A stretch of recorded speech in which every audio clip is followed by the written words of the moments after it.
Hello, this is Deborah with Black Education TV. Earlier this week, I had a couple of thoughts resting on my mind as I observed people. You know, as you go places, go here, you go there, and you just observe people and you look at them. And you can kind of analyze people and their thoughts sometimes and their feelings or their attitude or just a little bit about them just by looking at them. One thing I notice about everybody, and I'm talking everybody, is that for the most part, as we walk about in our day and we're doing things and we're planning things, achieving things, accomplishing things, most people don't take the time to consider that the life that is in them does not belong to them. When I say the life that is in you, I'm talking about the breath, the very breath that you breathe. Because once you are separated from that breath or that life, that's it. You're finished. Now, I'm talking about as it relates to this body, this physical life that we live, this physical body. We know that there's something beyond death.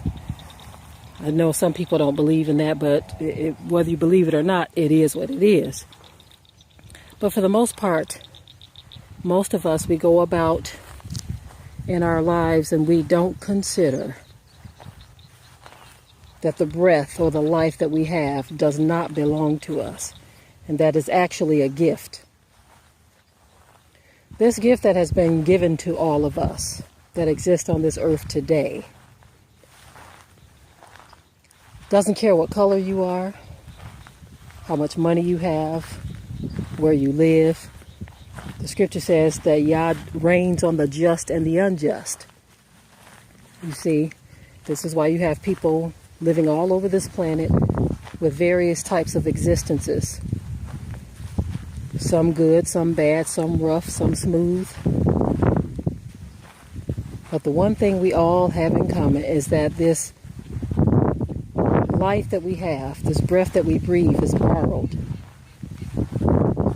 Or should I say, has been granted or given to us as a gift. Life is a gift. And when you walk about and you take it for granted, you think that that next breath is yours, that you have some type of control over that there is nothing that could separate that life from you. As I'm walking down towards the water here, I see a snake slithering his way over there. Usually, for me, that would have meant running really fast in the opposite direction. But thanks to Sister Kay and a few others, I don't have to panic about those things. Just, know my place. I'm not going to get too close to him nonetheless. He's made his way all the way over here. Let's see if I can zoom in. Even the life that he lives doesn't belong to him. I don't know if you all can see that. But there he is, slithering. He is slithering. And it's very foreign. It's a very foreign thing for Deborah to be going after a snake. But there he is, slithering, making his way. Yeah. Okay, let me get back to what I'm talking about now. Okay. But this life that we live, many of us take it for granted that it is ours and that there's nothing anyone can do to take this life from us the way we have it planned out. We have it all mapped out the way we want things to go. We want things to proceed this way or that way. And we feel like as long as we want that, okay, that was a frog that time. Okay, family, today is a day of nature, okay? Everything. The scripture says, let everything that hath breath praise Yah. You hear all of that? That creature is praising Yah. Here I am talking about life, the life that we live, the life that we have been granted. We take it for granted.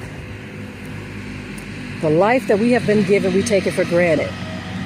But even these creatures, they know, and they are thankful and grateful, and they go in the flow of where they're supposed to, because they know That snake went away from me because he knows that it is within my power to take his life. You see, they understand that. The creatures that Yah have created, they understand that. But we as so-called advanced species, human beings and all of that, walk about in this pride as if this life belongs to us and that the control of this life is in our hands. Now, we can say on a small degree that it is. Only on a small degree, if you only understood how much. I mean, of course, you feed this body to keep it alive. You nourish it, you give it water or liquid, whatever it needs to survive. You clothe it, you keep it warm when it's cold. You cool it off when it's hot. You do all those things that this body needs. But what we don't realize is that the power of Yah is of this sort. That you can live the best and most healthy life a person can live. And the breath of life can just be snatched right from you. Just like that, in the twinkling of an eye. I'm so grateful to the Most High for all that He has done for me. I thank Him for healing my body. I thank Him for the life that is in me. And I think we need to understand, we need to look at the animals. Consider how they do things. Consider how they trust and believe. You know how the scripture says His eye is on the sparrow? That sparrow doesn't get up every morning worried about how he's going to live that day. He just goes about and does what he's supposed to, you see. But we, as those who call ourselves advanced, we don't even consider the ant. The ant is far more advanced than we are. The creatures of Yah, far more advanced than we are.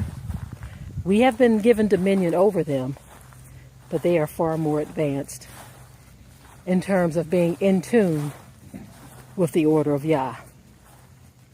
We may be advanced as far as the things that we are able to do on this planet, but they are far more in tune with the will of Yah than we are. As I listen to the creatures of the air, the birds, even that snake that I saw, all of the creatures that roam about, they understand the order of Yah. And it's very rare that you see animals, very rare that you see animals fight against the order of Yah. But people do it all the time. Always fighting against the order of Yah. And this is why the planet is kicking back. As man drills, digs, and does all these things to tear up and destroy Yah's earth, and they do it with a boastful pride. Whether you're rich or poor, people walk about as if that life belongs to them, and they have not a clue that that life does not belong to them, and that when their appointment shows up, because the scripture says it's once appointed unto man to die, then after that the judgment. When your appointment shows up, there's nothing you can do. Absolutely nothing you can do. Because death doesn't care what you look like, how tall you are, how short you are, how rich or poor you are. When it's your appointment time, that life that you took for granted, it just fades away. The scripture says your life is but a vapor. If we keep those things in mind as we live, we would be more thankful and we'd be more careful with the things that we do or allow ourselves to do. I wanted to speak a little bit longer on this subject, but it's time for us to leave. I've been meaning to do this for a few days now. Like I said, I walked about and I observed people as we go out to various places. I've been observing. It's like everyone is happy to be alive, but they don't understand. They just don't grasp where that life comes from. the fact that they are alive. Most people don't even think about that. Most people are so selfish, self-centered, and they can care less why they got up this morning, because they assume that they are. Tomorrow's not promised to anyone. But when you look at a boastful, prideful, arrogant person, or a person who just don't acknowledge Yah at all, or a person who don't even think about him, don't love him, don't trust him, and some that even do claim to love and trust him, and you allow yourself to go in a certain direction or go down a certain path or do certain things, do you really truly trust and love the Most High? We should all be thankful for our lives.